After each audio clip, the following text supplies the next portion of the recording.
Hello, good evening. This is Newsnight. My name is Josephine Oppong-Yeboah. Coming up in the next 30 minutes, Minister Designate for Trade and Industry, Alan Kojo-Tremontin, tells Parliamentary Vetting Committee that feasibility studies for the One District, One Factory project has already been finalized and ready for implementation. Meanwhile, Minister Delegate for the Foreign Affairs, Shirley Ayoko-Boche, says government will work hard to protect the interests of Ghanaians who are living and working outside the shores of the country.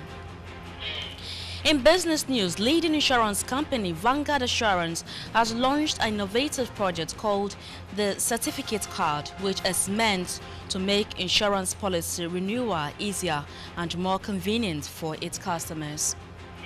On the foreign news, more than $11 million is missing from the Gambian state coffers following the departure of long-time leader Yahya Jammeh. Details of the stories and more in a moment.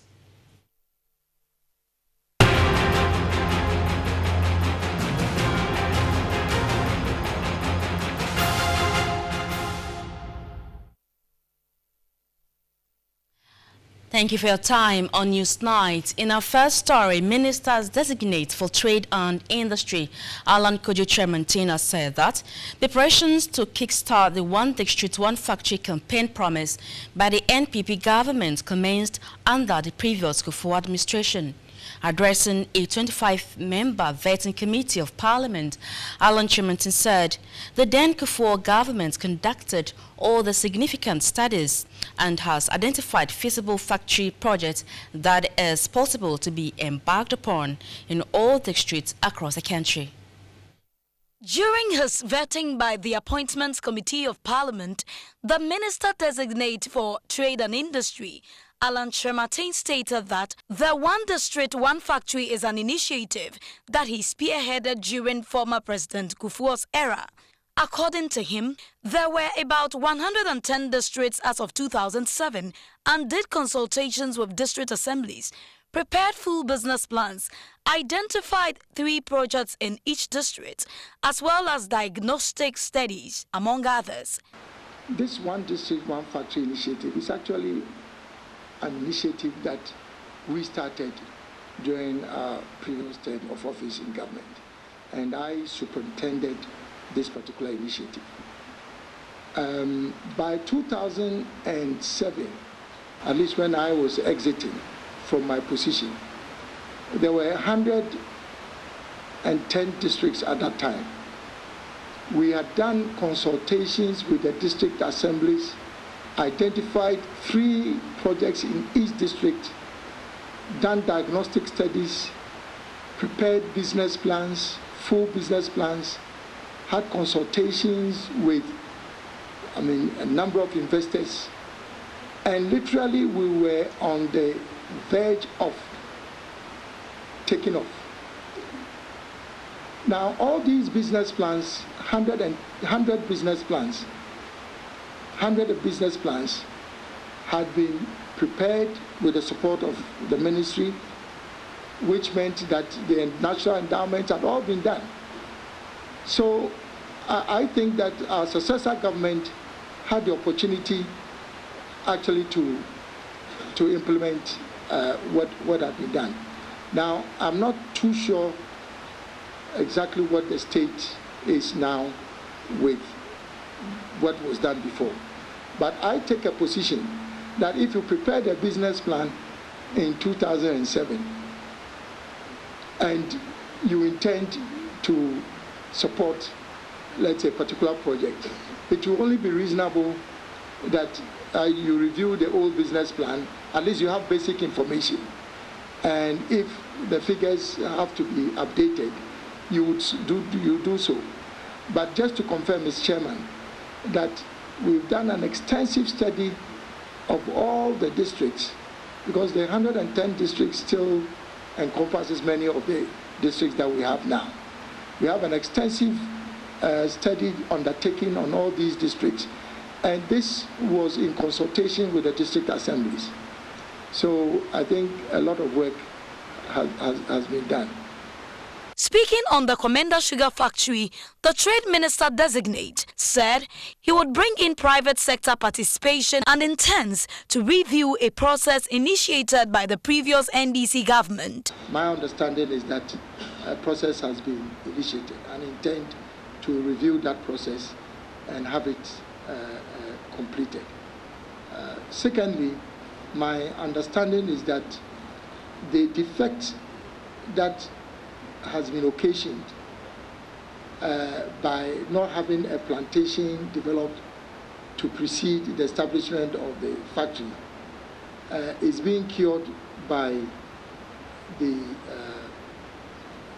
I think there's a loan that has been approved by Parliament, $24 million to establish a plantation to support the factory.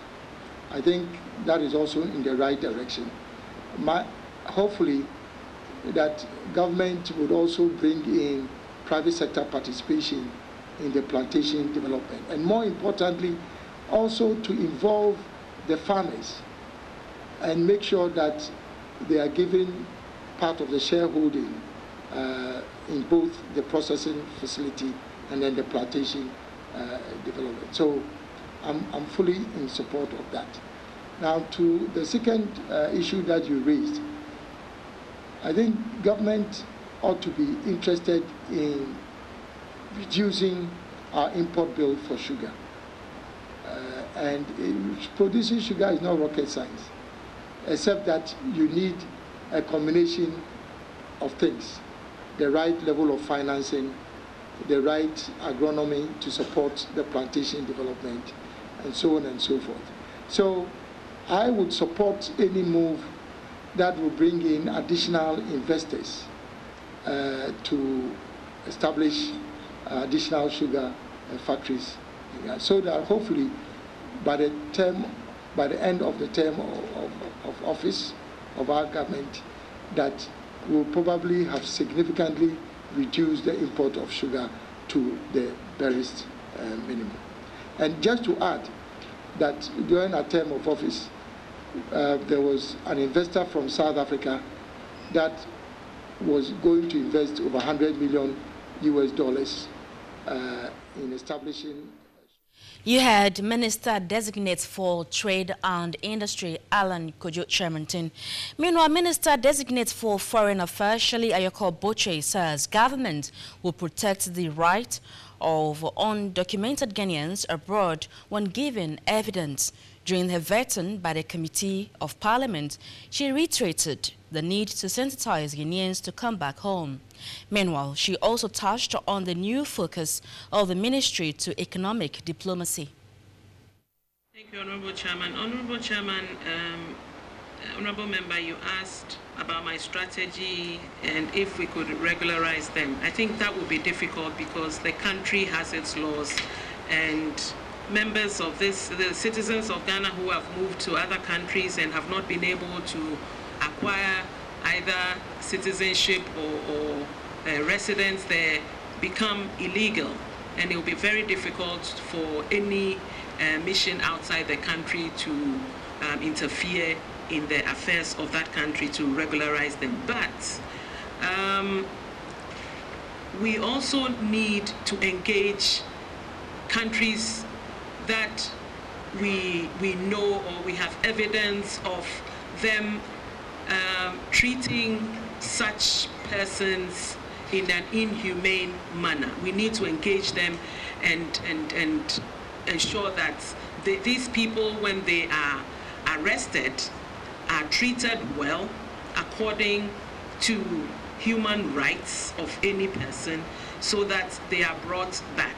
I think what happens in some cases is that when they are arrested, some, in their efforts not to be brought down, will even say that, let's say if he or she is a Ghanaian, will say that I'm not a Ghanaian, I am stateless. You know, so you don't know where to take, the immigration officers don't know where to take them, and as a result, they stay in detention for a very long time. And when that happens, it is difficult for the mission the Ghana mission there to intervene. You heard the Minister Designate for Foreign Affairs, Shirley Ayoko-Boche. Major news to keep an eye on the upcoming Minister Designate who will be grilled tomorrow in subsequent bulletin. Away from that, passengers using the Volta Lake ferry on River Oti between Dambai and Krachi, Upper Volta say they are living in fear anytime they join the ferry to cross the River Oti due to the deplorable state of the ferry. Passengers are calling on authority to quickly fix the ferry to avert any disaster. The Dambai ferry in the Krachi district of the Volta region is one of the oldest ferries in the region that was built in the 1970s. The ferry carries over 100 passengers and about 15 vehicles from Dambai to Krachi across the Oti River, where passengers then continue with their trade and journey to other districts.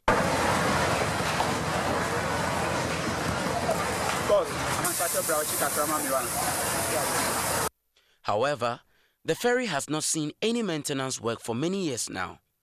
The piled woods on the floor are rotten, thereby posing danger to any passenger who accidentally steps on them.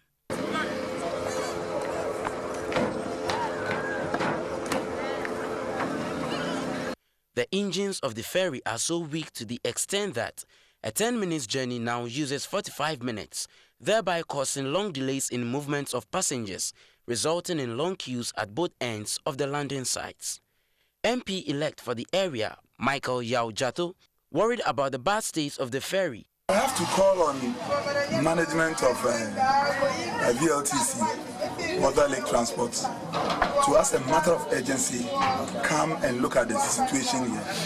And by your medium, I'm calling on the director to immediately move and come and see whether this is a ferry that is supposed to cross. If not, whatever happens here will be held accountable. Passengers fear that if no immediate attention is given to the ferry, Ghana may not hear pleasant news, as more hundreds of human lives could be lost. Pantuno situation there, it poses serious challenges to us. For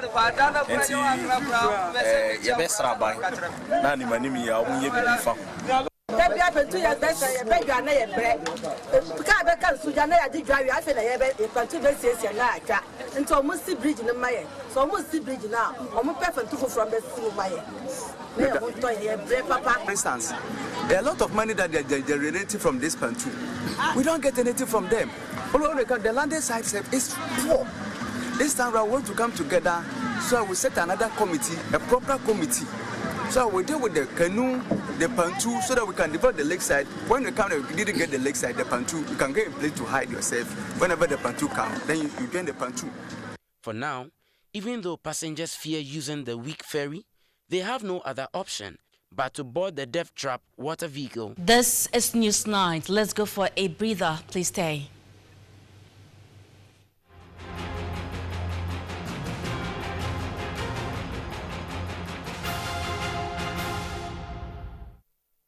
Thank you for your time on Newsnight. In other news, rising fire incident as a result of gas explosions has called for the need to engage operators of these stations on safety measures when dealing with their clients.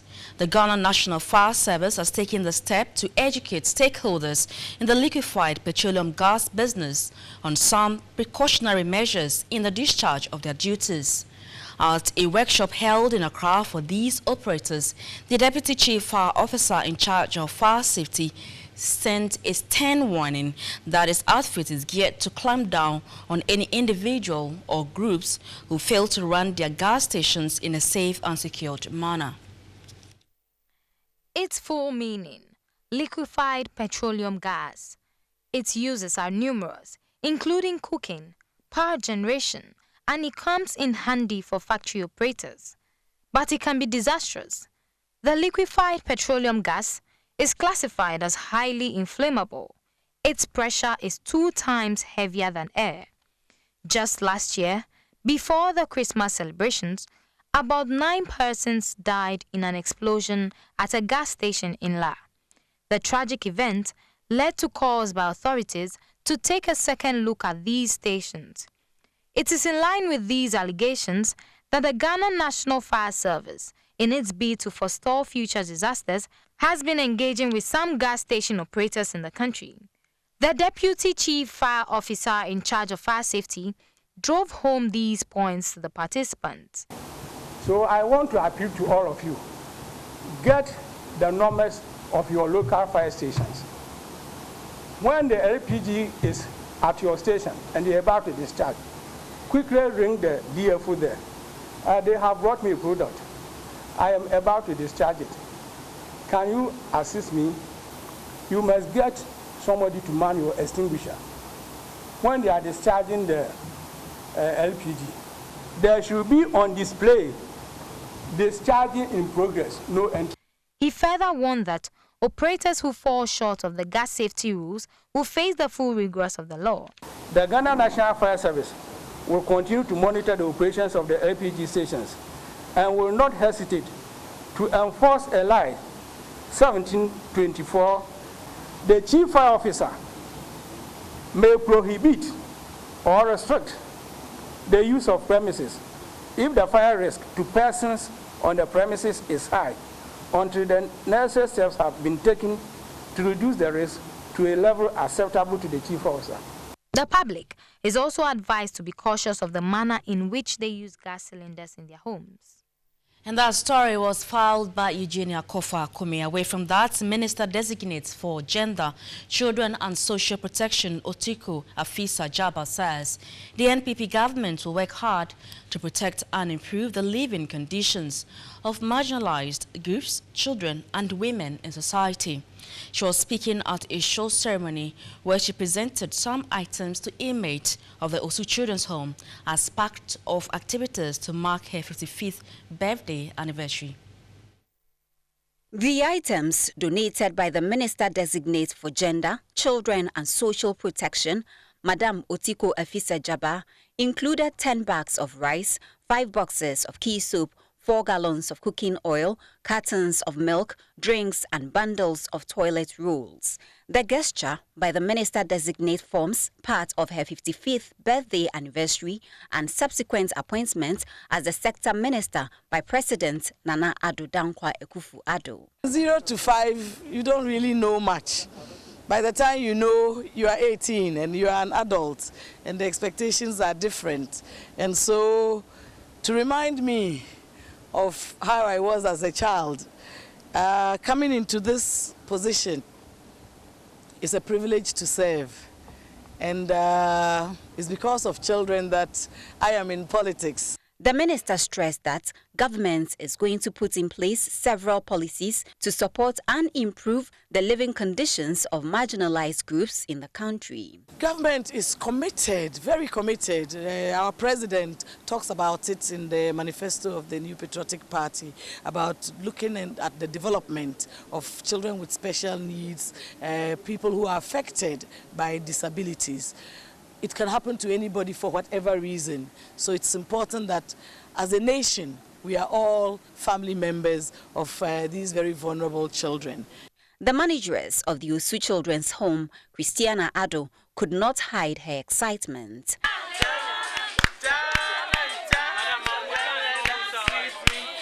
And highly privileged and honored to have her here. Though she's not taking her seat, but she saw it necessary to come and see what's going on here. We are very happy, excited. She appealed to other benevolent institutions to also come to their aid to enable them effectively discharge their duties well. That story was filed by Abdullah Mohammed. Away from that, Ghanaians seems to have embraced a healthy lifestyle as people from all walks of life troop to Ayimensa toll booth in the eastern region to walk up the Peduasi mountain every weekend. This phenomenon has been seen by others as a perfect opportunity to do business. Ken Afezi has more. The walk up the Peduasi mountain, located in the eastern region, has gradually gained popularity over the years. The closure of one side of the road has not only made it safer, but attracted more people to participate because it has become more comfortable without fear of oncoming vehicles. Some people walk briskly, some jog, while others walk leisurely up the mountain. Young kids have joined the weekly ritual, and some mothers carry their babies through the exercise. Crossing this barricade is an indication that the long, tedious exercise is almost over. 12-year-old Nanaya said she was impressed by her performance after walking that distance uphill. At the top, people stretch their muscles by joining the various aerobic groups. Most participants observed that the exercise was a way to keep fit after sitting in the office from Monday to Friday.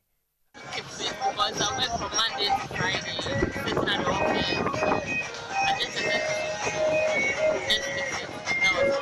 According to a fitness expert, Nanaya Inti Apia, walking or jogging up the hill is a healthy lifestyle that can be embraced by everyone. You know, I always say that a healthy mind is found in a healthy body. And for me, exercising is a lifestyle. So whatever I do, I look at the benefits, and I think anytime I come to exercise, the benefits outweighs the days that I don't come. So I feel it's something that I'll do till the time I come to do again. Some traders have taken advantage of the situation to make some few CDs at the place.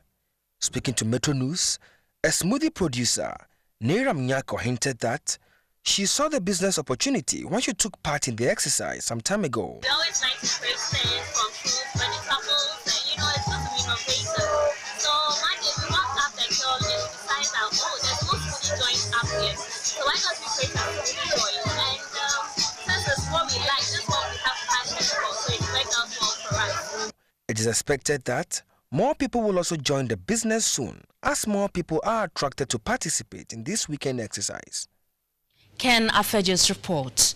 The New Patriotic Party Member of Parliament for the Willinsey constituency in the Northern Region, Thomas Donko Ojaka, says the support of smallholder farmers in the agricultural value chain and provision of irrigation system for its constituent will be a priority for as once government begins implementing its manifesto promises. Pudia is the third largest community in the district. The first thing they wanted over there for me to do as an MP is water. The women were crying. So I am saying that I'm going to commit part of my common fund to give them an immediate assistance. At least if I don't do at all, they should get as many as 4 boreholes sunk in Pudia, and that will relieve them from the water crisis. Feeder roads, link roads in the constituency is too bad. Very, very bad. If we get our $1 million, as I said the other time, I repeat it here again, we are going to purchase equipment that will reshape and construct new feeder roads that will link the communities to the market centers where they'll be able to sell their produce on time. If 50% of the society is well educated, I think you have eliminated 50% poverty in that area, 50% ignorance in that area. So I gave much attention to education and built a lot of schools. I can't count. As I'm sitting here, I don't even know the number of schools yes. So on the education-wise, I think I will liaise very well with the Assembly, make sure that they quickly complete those schools under trees. All right, so you had Thomas Donko Okaja, NPP Member of Parliament for the Willinsey constituency in the Northern Region. Let's go for a breather. When we return, business news.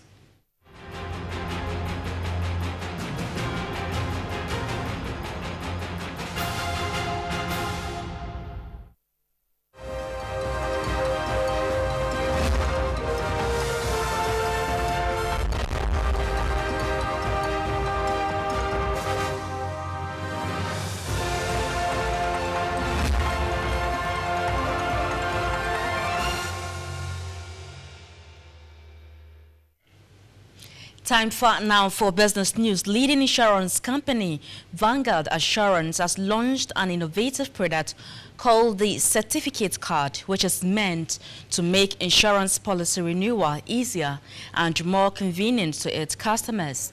Speaking to Metro News after the launch of the card, Executive Vice Chairman of Vanguard Assurance said his outfit is committed to satisfying the needs of its clients. With over 42 years' experience in the provision of world-class insurance services, Vanguard Assurance has not stopped short of innovations and the development of products to make their customers happy. Vanguard Assurance has launched another innovative product onto the Ghanaian insurance market with the launch of the Vanguard Assurance Certificate Card. And to be honest with you, with this kind of card, I can identify 5 benefits. I see convenience, I see portability, I see transferability, I see long-lasting, and I see ensuring tidiness. So certainly if I can pinpoint 5 benefits that this card is going to give to the consuming public, then I guess they've done a good work. And the new Vanguard Assurance Certificate Card, among others, will make it easier for motor car users, especially private car owners, to quickly process their insurance. So Vanguard decides to come out with a card that will be convenient to hold, to represent your insurance, and also it will be portable for you to carry, and it will be something that you want to carry along, even as an identification, means of identification if you have to do something, because your name will be in there.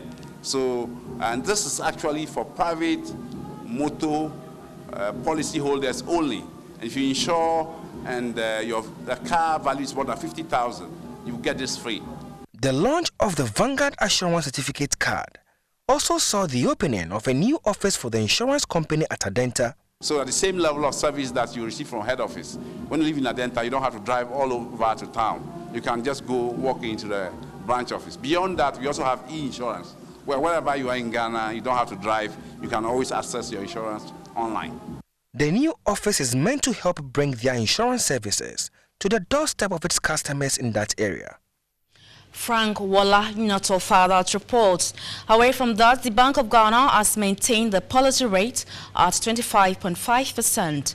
Governor of the Bank of Ghana observed that despite positive developments such as continued cedi stability and development in the inflation horizon, the current level of inflation is still high compared to medium-term targets, and hence the maintenance of the MPC rate at the existing one. The 74th Regular Monetary Policy Committee indicated that headline inflation continues to ease, closing the year at 15.4% from 15.8% in October 2016, as this was supported by tight monetary policy and relative stability of the exchange rate. Dr. Abdul Nashiru Isahaku, Governor of the Bank of Ghana, said the Ghana cedi recorded a cumulative depreciation of 9.6% against the US dollar, compared with 15.7% in 2015. This was achieved on the back of tight policy stance and improved foreign inflows. Prospects are positive, underpinned by improved oil and gas production from the new oil field, the regional rebound in growth in private sector credit, the gradual rebound in growth in private sector credit, and improved sentiments and expectations. Dr. Nashiru also touched on some concerns on inflation rates, saying global risk could impact adversely on Ghana's balance of payments, fiscal operations, and inflation outlook, which includes a stronger US dollar and rising global bond yields on the back of expected hikes in the Fed funds rate. Inflation projections, I indicated that the horizon has shifted on to 2018, because we had to revise some assumptions underlying our earlier projections because of depreciation, administrative price adjustments, and what have you. So that's where we stand now, that the medium-term target is expected to be met in early 2018. The next Monetary Policy Committee meeting is scheduled for Friday, March 24, 2017. Harriet Nati, reporting for Metro TV.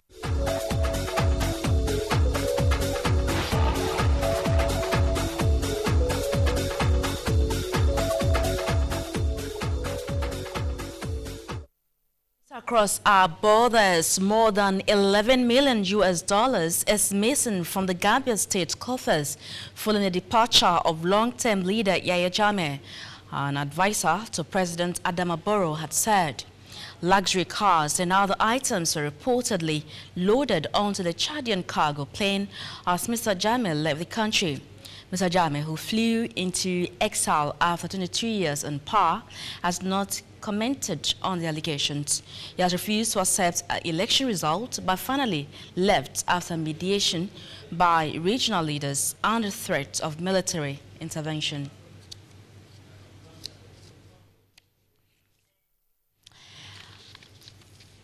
And this is where we draw the curtains on Newsnight. It came to you live from our studios here at Metro Television. My name is Josephine Oppong-Yeboah. Thanks for watching. Have a good night.